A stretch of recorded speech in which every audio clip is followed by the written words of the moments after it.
মানুষের মাথায় যে কম্পিউটার আল্লাহ পাক দান করেছেন, এই কম্পিউটারের সামনে দুনিয়ার কম্পিউটার এদিক। এবার লন্ডন গিয়েছিলাম, প্রত্যেক বছর 1.5 মাস 2 মাস সময় পাই, কিন্তু আপনারা দোয়া করেছেন এখন পার্লামেন্টে সময় দিতে হয় বেশি।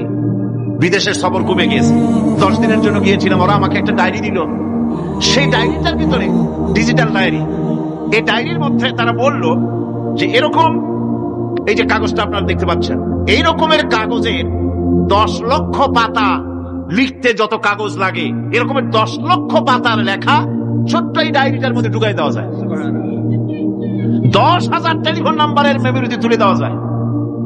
এটা হচ্ছে লেটেস্ট আবিষ্কার।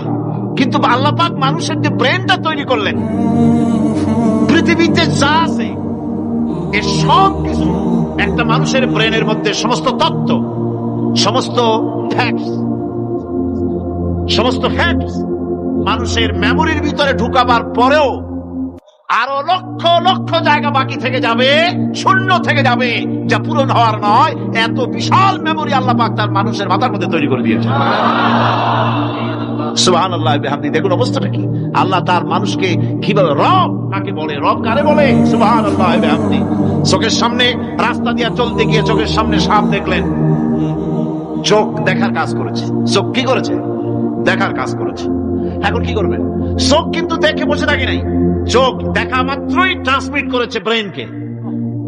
ব্রেন সাথে সাথে অ্যাকশন নিতে বলেছে হাতকে আর পাওকে। হাতে লাঠি থাকলে পিটাও, লাঠি না থাকলে পাকে বলেছে দৌড় মারো।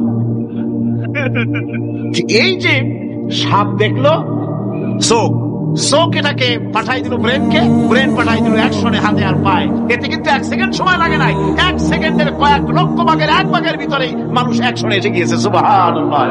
এর নাম হচ্ছে রব। এর নাম কি?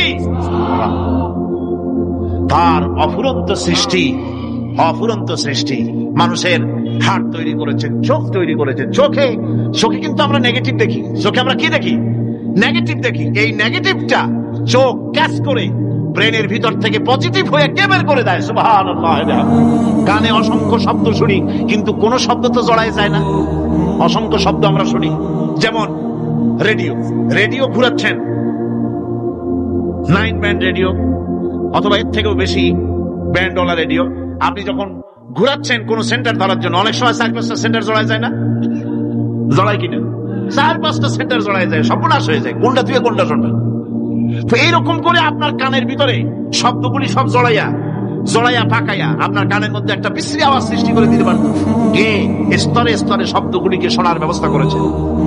আপনার জিহ্বার ভিতরে হাজারো রকমের স্বাদ গ্রহণ করার জন্য একটা জিহ্বায় এতগুলি টেস্ট নেওয়ার ক্ষমতা কে তৈরি করে দিলেন? আল্লাহ রাব্বুল আলামিন। সুবহানাল্লাহ বিহামদি। তিনি হচ্ছেন রব, যিনি মানুষের প্রতিপালন সৃষ্টি করেন এবং প্রতিপালন করেন, এমনি এমনি ছেড়ে দেন।